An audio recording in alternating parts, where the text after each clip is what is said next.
روحانیت کیا ہے؟ اکثر یہ لوگ سمجھتے ہیں کہ روحانیت کا مطلب یہ ہے کہ دنیا سے کٹ کے کسی کمرے میں جا کے بیٹھ جائیں، زیادہ لوگوں سے بات نہیں کریں، یا پہاڑوں پہ چلے جائیں، جنگل میں چلے جائیں، مراقبہ کریں، اس دنیا کی جو بھی نعمتیں ہیں اس کو چھوڑ دیں۔ شاید لوگ یہ سمجھتے ہیں، لیکن روحانیت کا اصل جو مطلب ہے وہ یہ ہے کہ آپ کو حقیقت کی پہچان ہو جائے۔ حقیقت کی پہچان روحانیت میں چھپی ہوئی اس لیے ہے کیونکہ روحانیت تب ملتی ہے جب انسان وہ سب چیزیں دیکھنا شروع کرتا ہے جو سامنے مادے کی شکل میں نہیں ہوتی۔ مثال کے طور پہ یہ دنیا یا کائنات جو آپ دیکھ رہے ہیں یہ سب اللہ کا مظہر ہے۔ آپ دیکھ رہے ہیں، آپ کو نظر آ رہا ہے، چاند ستارے اس دنیا میں گھوم رہے ہیں، زمین، آسمان، پیڑ پودے، صحرا، سمندر، جنگل، پہاڑ، یہ ساری چیزیں، انسان، جانور، چرند پرند، یہ ساری وہ چیزیں ہیں جن کو آپ چھو سکتے ہو، جن کو آپ دیکھ سکتے ہو۔ یہ اس کی نالج رکھنا یہ سائنس ہو گئی، یہ آپ نالج رکھ رہے ہو، آپ کو پتہ چل رہا ہے۔ لیکن روحانیت کی جو علم ہے اس میں آپ وہ چیزیں دیکھتے ہیں جو ان سب کے پیچھے پوشیدہ ہیں۔ اب اس کو ایسے بھی کہہ سکتے ہیں، جو بھی اللہ کا راز سمجھنا ہے اس کے لیے روحانیت کی ہی ضرورت پڑے گی۔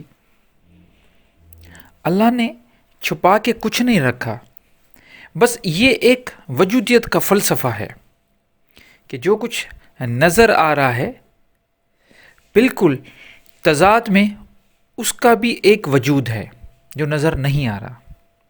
جیسے خوشی، غم، خوشی ہے تو غم بھی ہوگا، زندگی ہے تو موت بھی ہے، یہ ہے تضاد۔ یہ ہے ایک، جیسے ہم یہ کہیں کہ چیزوں کا جوڑا۔ اللہ تعالیٰ نے فرمایا ہے میں نے ہر چیز کو جوڑے میں پیدا کیا ہے، خلق کیا ہے۔ اب جوڑے ایسے ہی ہوتے ہیں، کچھ جوڑے ایسے ہیں جو آپ کو نظر آ رہے ہیں، دو میل فیمیل، یہ جوڑے آپ کو نظر آتے ہیں، لیکن وجودیت میں جوڑے جو ہیں وہ ایسے ہیں کہ ایک چیز نظر آ رہی ہے، ایک چیز اس کے پیچھے پوشیدہ ہے۔ تو یہ ہے روحانیت۔ اب جو انسان روحانیت میں آنا چاہتا ہے، مجھے بہت ایسے لوگ ملے ہیں جو کہتے ہیں کہ ہم روحانیت میں آنا چاہتے ہیں، ہم کوشش کرتے ہیں، نماز بھی پڑھ رہے ہیں، ورد وظیفے بھی ہو رہے ہیں، ذکر اذکار بھی کر رہے ہیں، لیکن ہمیں کچھ مل نہیں رہا۔ اس کا کیا ریزن کیا ہو سکتا ہے؟ کیا ہمارا مرشد کامل نہیں، یا ہماری ریاضت میں کوئی کمی ہے؟ تو دیکھیے، روحانیت میں آنے کے لیے میں ہمیشہ ایک بات کرتا ہوں، ایک قربانی دینی پڑتی ہے۔ وہ قربانی کون سی ہے؟ وہ ہے لذتوں کی قربانی۔ اب لذتیں دو قسم کی ہیں اس دنیا میں، اللہ تعالیٰ نے دو قسم کی لذتیں پیدا کی، ایک جو آپ کے لیے حلال کی ہوئی ہے اور ایک حرام لذت۔ اب اس کو ذرا دیکھیے، کتنی خوبصورت بات ہے۔ آپ کو ہمیشہ آپ نے سنا ہوگا کہ روحانیت میں آنے کے بعد آپ کو ہر چیز پہ کنٹرول کرنا ہے، کھانے پینے میں بھی کنٹرول کرنا ہے، اس کے بعد اپنی ازدواجی زندگی ہے اس پہ بھی آپ کو تھوڑا محتاط رہنا ہے، سیکس میں آپ کو محتاط رہنا ہے، کھانے پینے میں، لوگوں سے ملنے میں بہت آپ کو پرہیز بتائے جاتے ہیں۔ لیکن اصل پرہیز قرآن نے بتا دیا کہ کچھ چیزیں آپ پہ حلال ہے اور کچھ چیزیں آپ پہ حرام ہیں۔ حلال و حرام کا مطلب یہ ہے کہ کچھ چیزیں آپ استعمال کر سکتے ہیں، کچھ آپ استعمال نہیں کر سکتے۔ اب اس میں صرف کھانے پینے کی چیز نہیں ہے، آپ کے معاملات بھی ہیں، عمل بھی ہے، یہ ساری چیزیں اس میں آ جاتی ہیں۔ تو قربانی لذتوں کی دینی ہے۔ اب لذتوں کی قربانی کا مقصد یہ نہیں کہ آپ اللہ کی نعمتوں سے ہاتھ دھو بیٹھیں، نہیں، اللہ تعالیٰ نے خود فرما دیا کہ یہ چیز آپ کے لیے حلال ہے، حرام ہے، تو اس کا جو ایک فرق ہے، قربانی یہ ہے کہ آپ حلال اور حرام میں فرق کر جائیں، آپ کے سارے معاملات ٹھیک ہو جائیں گے۔ سب سے بڑا جہاد حلال کمانا۔ اب یہاں پہ بھی آپ نے تمیز کی کہ حلال کیا ہے اور حرام کیا ہے۔ تو سب سے بڑا جہاد کیا تھا؟ وہ یہ ہے کہ حلال کما کے خود بھی کھانا اور اپنے بچوں کو بھی کھلانا۔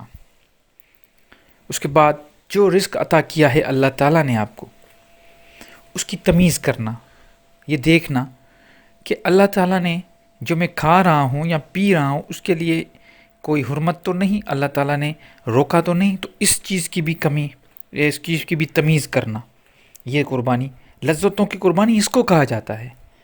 نہیں تو انسان کہے گا میں شراب بھی پیوں گا، اس میں بڑی لذت ہے، مزہ ہے، حرام کھانے میں بڑا مزہ آتا ہے، لذت ہوتی ہے، کیونکہ اس کے پیچھے بیک میں کون بیٹھا ہوا ہے؟ ابلیس، شیطان بیٹھا ہوا ہے، جو ان چیزوں میں لذتیں پیدا کر رہا ہے۔